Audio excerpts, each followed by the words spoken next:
Selamat pagi, Tuhan Yesus memberkati kita semua.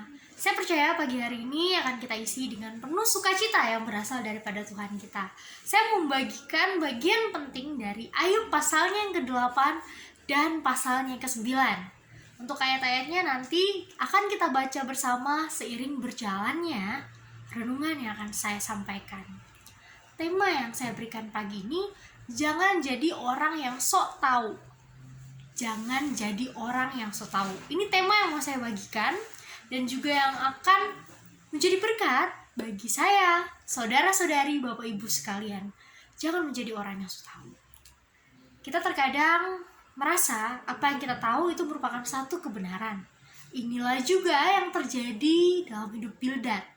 Bildad adalah salah seorang dari sahabat Ayub yang datang untuk meratap bersama Ayub, dan akhirnya mereka boleh berbicara, ngobrol, tukar-tukar pendapat. Di sini kita melihat satu sikap yang dimiliki Bildad yang juga kemungkinan besar dimiliki kita orang percaya di zaman saat ini, yaitu sikap sok tahu. Bildad merasa apa yang dia tahu adalah sebuah kebenaran dan dia nyatakan kepada Ayub. Ini boleh kita baca di ayatnya yang ke-5, 6, 7, bahkan ayat yang ke-13 dan seterusnya. Tapi saya akan bacakan ayat 5, 6, 13 dan 20 untuk disimak. Tetapi kalau engkau mencari Allah dan memohon belas kasihan dari Yang Maha Kuasa, kalau engkau bersih dan jujur, maka tentu Ia akan bangkit demi engkau dan Ia akan memulihkan rumah yang adalah hakmu. Kemudian ayat 13 pasal 8, demikianlah pengalaman semua orang yang melupakan Allah, maka lenyaplah harapan orang fasik. Dan ayat yang ke-20, ketahuilah Allah tidak menolak orang yang saleh dan Ia tidak memegang tangan orang yang berbuat jahat. Bildad adalah pribadi yang sok tahu. Kita garis besar di sini sok tahu. Kenapa dia sok tahu? Saya nyatakan karena dia menyatakan kepada Ayub, gini loh, kalau kamu nyari Tuhan, Ayub, kalau engkau cari Tuhan, Tuhan pasti akan mau memulihkan hidupmu asal engkau cari Tuhan. Di sini ada satu sikap hati. Oh, Ayub itu berarti nggak mencari Tuhan di dalam penderitaan atau pergumulan yang dihadapi, sehingga akhirnya Ayub tetap mengalami demikian. Ayub juga pasti nggak memohon pengampunan Yang Maha Kuasa akibat kesalahan-kesalahan yang diperbuat Ayub. Ini sikap sok tahu yang pertama yang Bildad nyatakan. Bildad berburuk sangka bahwa Ayub adalah orang yang tidak mencari Tuhan. Padahal kenyataannya Ayub adalah orang yang sangat saleh dan mencari Tuhan. Itu yang kita ketahui dari pasal 1, Tuhan sendiri yang menyatakannya. Tapi Bildad karena sikap sok taunya, dia menyatakan bahwa Ayub, kamu belum cari Tuhan. Coba deh kamu cari Tuhan. Pasti kehidupanmu akan dipulihkan oleh Tuhan. Apalagi kalau kamu memohon pengampunan Tuhan. So tahu dan tidak sesuai realita. Yang kedua di ayat yang ke-13 ketika Bildad menyatakan, demikianlah pengalaman semua orang yang melupakan Allah, maka lenyaplah harapan orang fasik. Secara tidak sengaja Bildad menyatakan, Ayub, kamu pasti lupa sama Tuhan. Ayub, apa bedanya kamu dengan orang fasik? Orang fasik adalah orang yang tidak mau dengar Tuhan. Orang fasik adalah orang yang melupakan siapa penciptanya. Bildad ngomong gini loh, Ayub, kamu melupakan Tuhan. Kamu fasik, Ayub.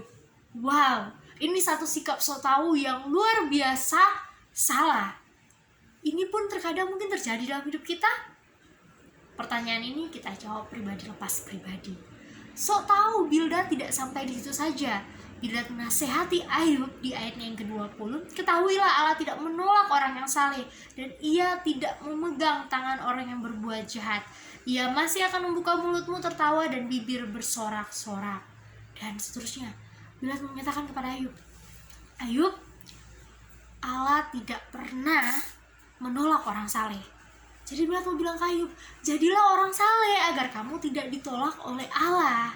Atau kemungkinan yang lain, Bildad menyatakan, kalau kamu yakin kamu orang saleh, pasti Tuhan udah pulihin hidup kamu loh. Gak mungkin kayak gini aja. Ini adalah satu sikap sok tahu yang kompleks.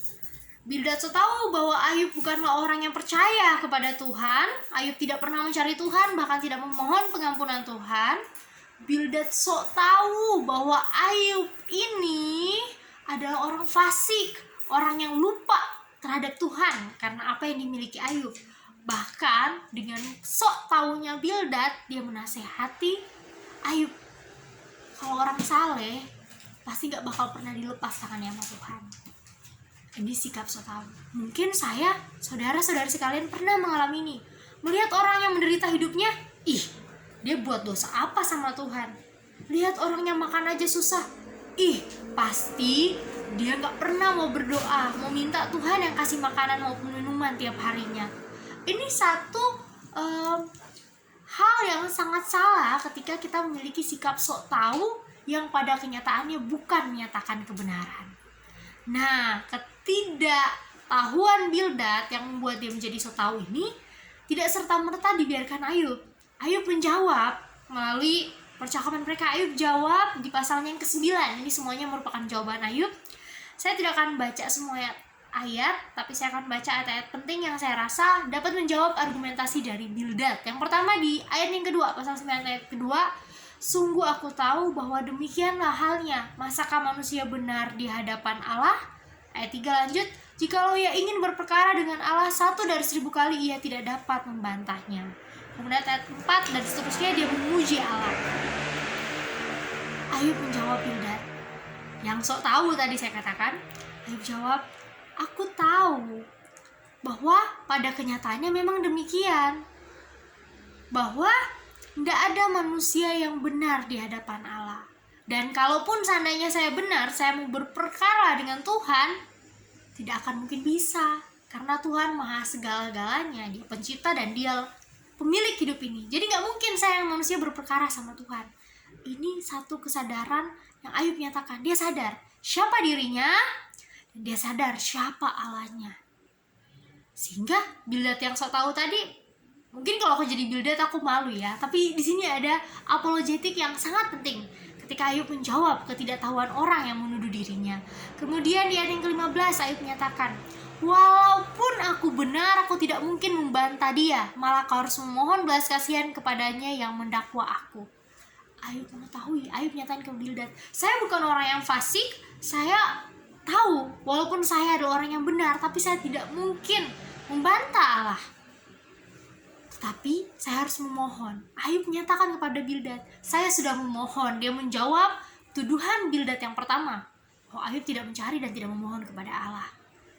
Ayub menjawab Bildad, saya sudah memohon, tetapi tidak mungkin saya berperkara dengan Tuhan. Dan bahkan di ayat yang ke-35 sangat indah ketika Ayub menyatakan,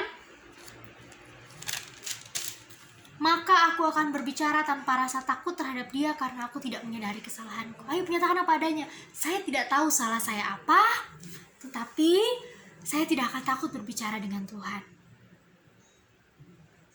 Nah, dari kita lihat ketidaktahuan Bildad dijawab oleh Ayub.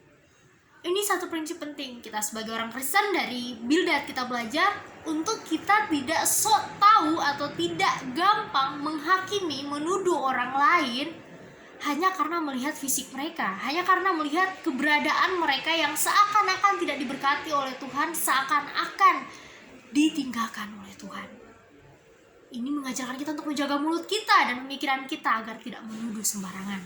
Sedangkan dari pasal 9 tentang jawaban Ayub, di sini kita belajar bahwa sekalipun kita dipersalahkan, kita berapologetik harus dengan benar. Kita harus menyadari siapa Allah pencipta kita dan siapa kita ciptaan. Walaupun kita benar adanya, Ayub menyadari bahwa dia tidak mungkin berperkara dengan Allah. Yang dia bisa lakukan hanya memohon. Dan dia menyatakan kepada Bildad, saya hanya berbicara apa adanya kepada Tuhan, tanpa rasa takut karena saya memang tidak mengetahui kesalahan saya. Ini satu sikap hati yang tulus dan menyadari sekali lagi apapun yang terjadi, saya tidak punya hak untuk membantah Tuhan karena saya hanya ciptaan. Tuhan mungkin punya rencana yang lain. Biarlah firman Tuhan pagi hari ini mengingatkan kita untuk tidak jadi pribadi yang sok tahu tentang urusan orang lain, berargumentasi, bahkan punya satu pemikiran yang buruk tentang orang lain, padahal belum tentu demikian adanya. Dan dari Ayub kita belajar bagaimana merespon setiap tuduhan-tuduhan yang tidak benar dalam hidup kita. Terpujilah Kristus, Tuhan Yesus memberkati.